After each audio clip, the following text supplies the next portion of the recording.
Hey, what's going on, guys, and welcome back to another episode in my Football Manager series. This is episode number 32, and today we're returning with a massive doubleheader as they take on Liverpool away at Anfield and Arsenal at home as well. Before we play the games though, check out how I'm getting on off camera. And of course, in the last episode, you saw our season opener as we drew 1-1 away at Old Trafford in the first game of the season. I then played 10 games off camera, lots of games off camera, and the run's been pretty mixed to start season 5 off. And we began with 2-0 defeat at home to Chelsea, where in the last episode I said, hopefully now with Jordi in and Kimpembe in, we'll be better at defending set pieces.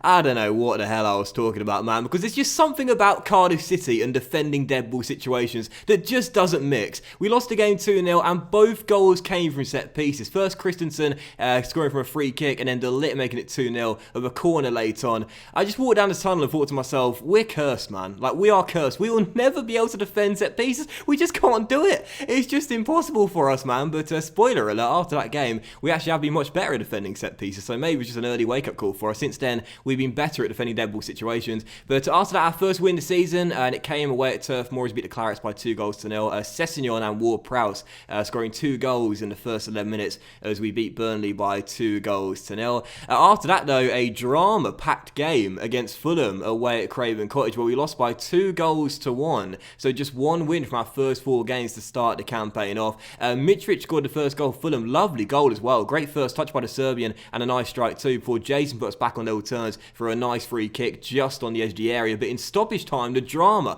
We thought we'd won the game as we scored a late goal, but it was disallowed by the VAR for offside. And then in the 92nd minute, how many times do I say this, man? You live by Onana, you die by Onana. A howler from Andre as he threw the ball away. Fulham intercepted, Almiron put it home, and Fulham won it right to death. We thought we were going to win it, then Fulham snatched all 3 points. We left with nothing, and I just could not believe that. I was fuming after the game, man. We totally threw it away, but after that, a good bounce back. Back at home, beat Watford by 3-0 for our first home win of the season. McKennie scored his first of the season, and Maria took his time, scored his first goal of the season in the 56th minute. Lovely cross by Jason too, to set him up, and then in stoppage time, Sessegnon got another for the year as he made it 3-0 as we got the 3 points. Then after that, a 0-0 draw at home to West Ham. And then following that, oh, well, if you follow me on Twitter, you would have seen it earlier this evening. I posted a screenshot for you guys. Our players decided to refund the travelling fans their ticket prices, and I believe the travel costs as well,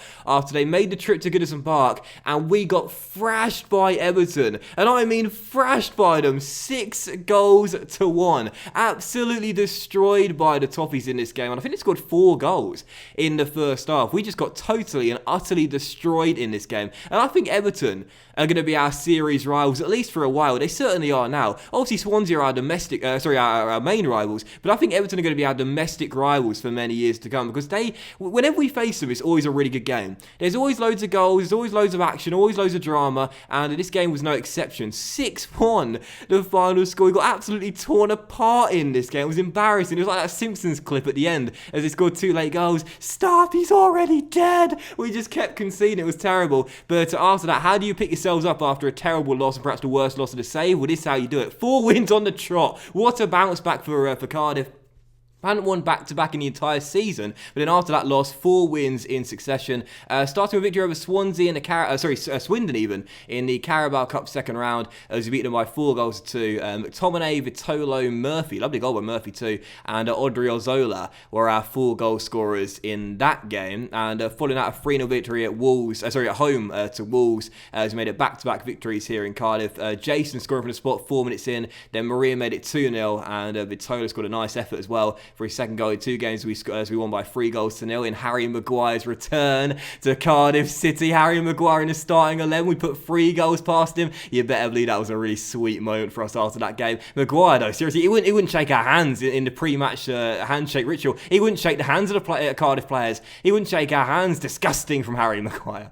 But he won by 3-0. And following out a 3-1 victory at home to Middlesbrough as well as the winning streak continued. Jason once again scoring from the spot. Hasn't missed a penalty penalty this season. He's taken 4, scored 4. Maria then made it 2-0, and Ward-Prowse made it 3-0 in the 56th minute as Crook scored a late goal for the Borough from a Goncalves error. And our final game of Carabao was a 4-1 victory away against Doncaster in the Carabao Cup third round. We actually fell behind in the game, and we were trading to the League One side heading into the break. So in the dressing room, I got aggressive, and I was like, lads, we're away against Doncaster. We've got to win this game pretty comfortably. Come on, what's going on here? And we turned it around the second half. 3 goals scored in 9 minutes. Smolov, Murphy, and then Fernandez. And Fernandez bagged his brace 11 minutes later as we scored 4 goals in 20 minutes to complete the turnaround and make it through to the 4th round of the Carabao Cup, where we'll be taking on Southampton late on in October. So right now for Cardiff, it's been a nice little run after a pretty inconsistent start to the season. We're saying 8th place in the table, 9 games on the board, and 14 points have been picked up with 4 points behind City.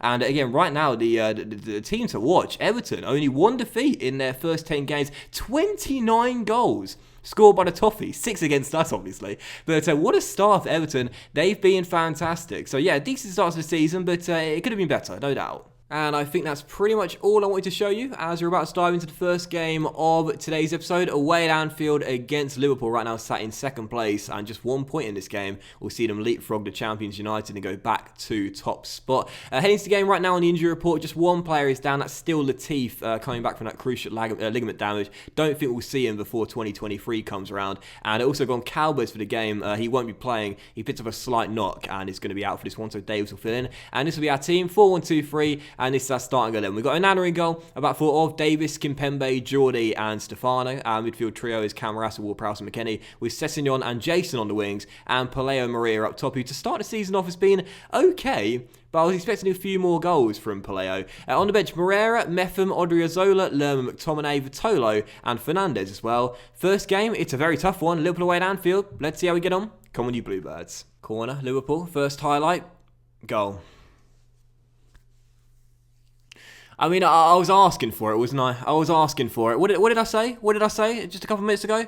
What did I say? First 3 goals of the season conceded from set pieces. But since then, guys, we've been pretty good at defending dead ball situations. 2 minutes into the game, corner, 1-0. Why do I even bother? There's just something about defending set pieces that's just impossible to do for us. Rodrigo's through and Onana makes a really good save to prevent it from coming 2-0. It's worth pointing out Liverpool won the title 2 of the last 3 years. United won it last year, but the previous 2 years Liverpool were crowned champions. So they've been playing really well in this same, and they are one of the best teams in England, of course, everyone knows that. So playing them away from home, where we've never won before, it's always going to be tough. But these are the sort of games where if we are to break into the top 6, we need to show that we've got what it takes to win here away from home, not just pick up a point. Obviously, we'd take the point, but we can't afford to lose like 3-4-0, because that just shows you we still don't have the quality to break into the top 6. Rodrigo's through, plays it across. Firmino should have made it 2, and Geordie gets it away. We're all over the place straight away. Another corner, Costa takes it. Hermoso just over the bar. A second goal's coming, no doubt. Come on, highlight for Cardiff. Ward-Prowse receives the ball from Stefano. And as James is tackled, it's won straight by Liverpool. Not a single shot on target in the first 24 minutes. Rodrigo's through, and Onana again makes a great save, but can't deny Firmino's follow-up effort. And the Reds go 2 goals up. 14 shots allowed on our goal in 24 minutes. Embarrassing. Costa plays over the top, and as Geordie and Kimpembe are playing catch-up, it was a brilliant save, wasn't it, by Onana straight away, but as Firmino takes the second attempt, it's right into the bottom corner, and no chance for Andre there. 2-0 down, and the game's already gotten away from us. And again, these are the sort of games where we can't afford to get battered, you know. We want to show these teams that we can compete with them for a place in the top 6, but right now we're all at sea, and it's free. 3-0, 26 minutes in. How are we ever going to break into the top 6? We can't match up against these guys. Liverpool, United, Chelsea, Spurs, City, Arsenal. They are pretty much always a guaranteed lock for a top 6 place. Some variation of those teams in the top 6, year in, year out for the first 5 or 6 years in FM, in my saves at least. I can just never break into it in the first 5 or 6 years. It always takes me a few more years after that. And, well, we're down by 3. And right now, Everton are in the top 6, to be fair to them. And I said last year, I think us and Everton have the best chance of being the team against the top 6. But we've got to do better than this. Maria sent through, blazes it way off target on the one-on-one. 4 wins on the trot, that's going to be ended here, obviously. And right now, it's been a sorry showing from the Bluebirds here. Sessignon finds Jason, who fires it just wide the post. Just not good enough, man. Just not good enough from a team that are getting better year after year, but evidently are still quite a way away, as Kimpembe heads it wide, from competing with these boys. I don't know what it's going to take for us to break into the top 6, but it's going to take something special. We're just not good enough yet. So second half begins as Rodrigo is brought down, and perhaps 19 seconds into the second half, Liverpool have won a penalty. I think it was Geordie, or perhaps Camarasa from behind. It was Geordie. And as Lee Pro was reviewing the footage, is it a spot kick? Well, it should be, because when the ball goes dead inside the area, it's pretty much always a penalty. And it is on this case as well. Penalty for the Reds, and a chance for them to go 4 goals up, which they do. Rodrigo sends Andre the wrong way. 4-0 Liverpool. And there's a whole second half to play. You know, I brought on Chris Metham at half-time to play right back for a bit of, there we go, like right there, a bit of height, a bit of strength in the air as well, because Stefano can't jump. He's only got 8 for jumping, and he's on a knock as well. But right now, it's just, I don't even know what it is, but it's not good. 35 minutes remaining. Can we have full time now, please? Andre didn't even bother diving for it. He thought, sod getting muddy, sod getting wet. They put 5 goals past me. I'm not going to dive for this one as well. 5-0. Tierney down left-hand side. It's going to become 6. Oh, Nana, brilliant save. It should have been. It should have been.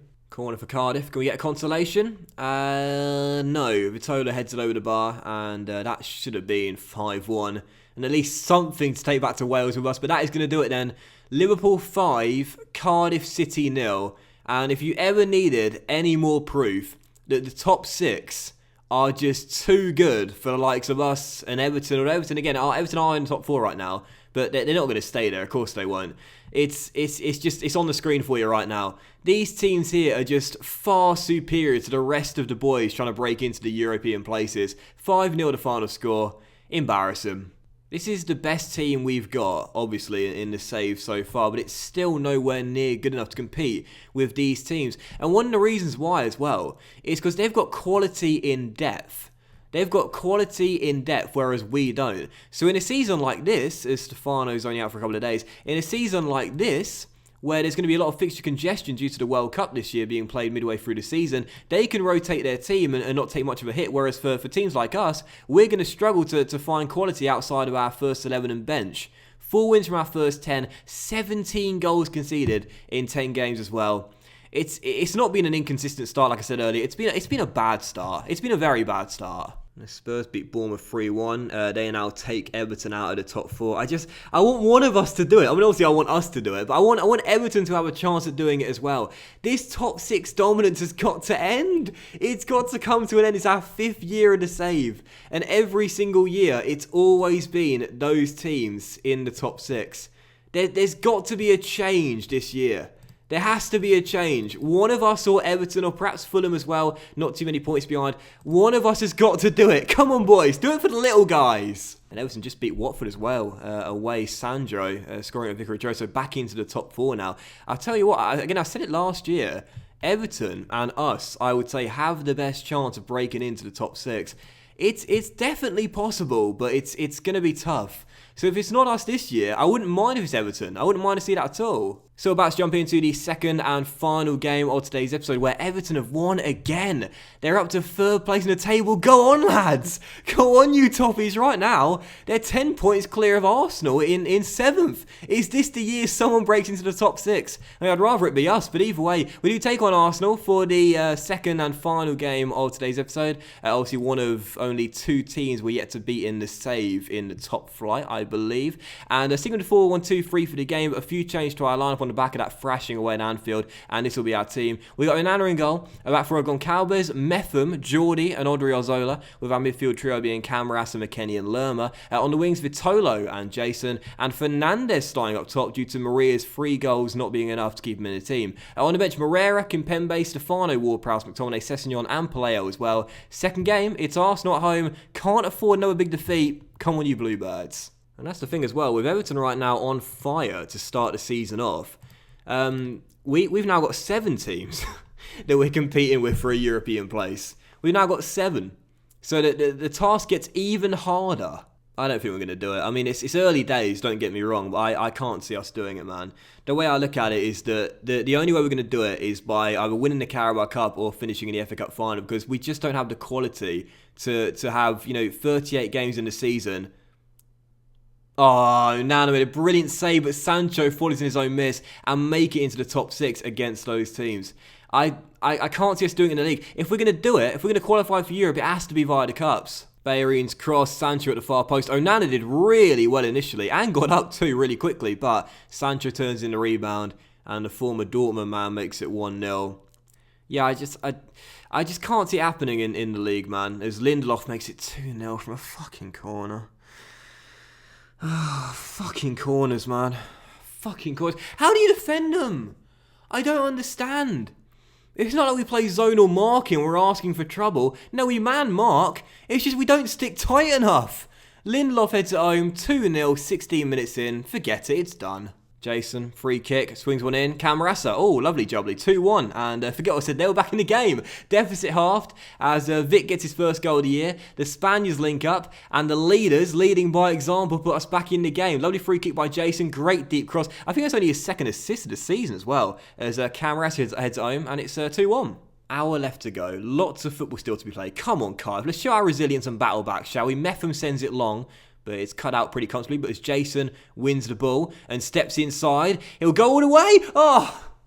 And if we're going to get back in the game, it's the captain leading by example from 2-0 down, back to 2-2, set up the first, then takes matters into his own hands and scores the second for his 6th-year-old year. And as things stand, obviously a long way to go, but as things stand, he's on course to get his best season ever in terms of goals and improve from last year. Jason goes all the way, puts it past Leno, 2-2. What a comeback! This is why Jason is our captain. I take the point his leadership stat is poor at 10, his determination and work rate could be higher, his teamwork could be higher, I totally get that, but he leads by example on the pitch by putting in performances time after time again, and that's what your player's going to look up to. Look up to your star man, and if he's playing well, which he pretty much always does, they'll try and play well too. As Ozil finds a bit of space and bends one just off target. Long way to go in this game. And I do see someone winning it as well. Could this be our first win against Arsenal in the save? So I'm making a double change here with 24 minutes to go. Sessegnon and Maria are coming on. They would not have been happy being benched for this game. Well, now you've got time to prove yourselves, lads, late on. And let's see if they can combine for the winning goal. 16 minutes to go, still 2-2. Is there a winner? And can it come to Cardiff City? Odriozola on the ball. Attacking down the right and now stepping in field. Great run by our right back. He's found Jason. Oh! Imagine if he hit the game winner for us, 2-2. Come on, lads, we can do this. Jason's corner. Metham's header, caught by Leno. I'm going to encourage the boys here. I'm going to encourage the boys. Let's do it, lads. Come on. Well, it's 3 minutes of stoppage time to go, and there is a highlight, but I think it's going to come to the Gunners. Oh, if we lose it here, that'll just do it. That'll just do it. That'll just kill it already in the start of the season. That'll kill off any chance we'll ever make in Europe here. The gap will be too far already. Maria wins it. Down the right side, he's got Jason with him, but he steps in field instead and finds Sessegnon. The boys off the bench link up. Leno saves it, and Jason, oh, it's gone in. Jason scores, but it's going to go down as an own goal off Leno, and that should do it. Our first win against Arsenal. What a way to get it. Paleo Maria storming forward, plays it through to Sessegnon. It was a brilliant save initially by Leno, but as Jason follows up, oh God. You know, I said earlier, I think it was a few episodes ago, that goalkeepers, they don't tend to make as many mistakes as they used to do. Oh God, not a corner, not a corner, not a corner. Oh, Nana says it. They don't make as many mistakes as they used to do in FM after the patch. But that is one Leno will want back. It ricochets off his leg, goes into the open goal, and there it is. What a comeback for Cardiff City, 2-0 down. But Jason inspires us to the win, lifts us up like a captain should as he wins man of the match.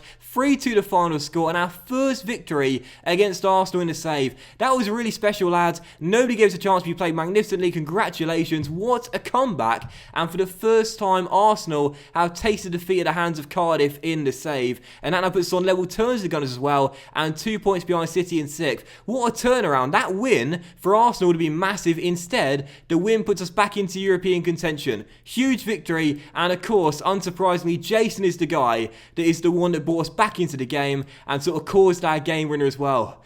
Oh, what a fish. What an ending. My mood's improved, hasn't it? So that went in today's episode of the Football Manager series, guys. All smiles at the end. And a big thank you for watching. I hope you have enjoyed it. If you did enjoy today's episode, please drop a like, as likes are, of course, very much appreciated. And a really like channel out as well. Much love to you all. Have a fantastic day. And we'll return in the next episode with games against... Should we play through the entirety of October and then play the World Cup as well and come back for Leeds and Stoke, because that will be the start of the January window as well? Or should we come back for just before the World Cup with Southampton at home and Bournemouth at home as well? I think we'll play the World Cup. I think we'll play all of October and then play the World Cup as well, and then come back for the start of the January window with Leeds and Stoke. And hopefully we've gone on a nice little run and keep pace with the top 6. That was today's episode, guys. Much love to you all. Have a great evening, and I'll see you for the next episode, which hopefully is just as dramatic very soon. Come on, Jason. Bye now.